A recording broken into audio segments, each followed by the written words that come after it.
All right, guys, this is our latest project.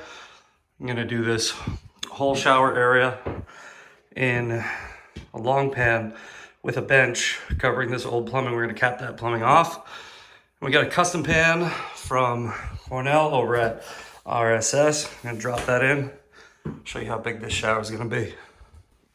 All right, so pan comes in 2 pieces and it's got a piece of waterproofing fabric pre-cut for that size.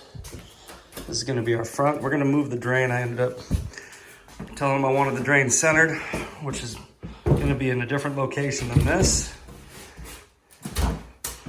And our size right here, you can see the old drain, and we're going to be moving it over there because that's going to be centered at 20 inches off of both walls. I just figured that was the best look.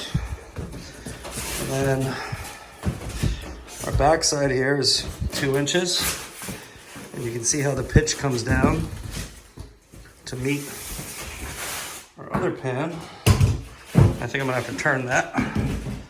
Let's find the low spot. There's the low spot. We can see that's got the pre-pitch. So tomorrow when I install this thing, I'm gonna double check this floor, make sure it's perfectly level. We have self-leveler that we gotta put down on this floor, so we may end up going under. There's that. And then we got this to meet.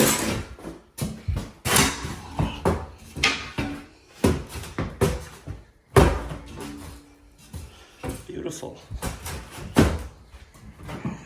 Now, that right there is sexy. So, our bench, we want to make it 1 tile.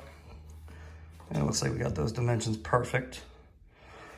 So, stay tuned. This one's going to be a fun install.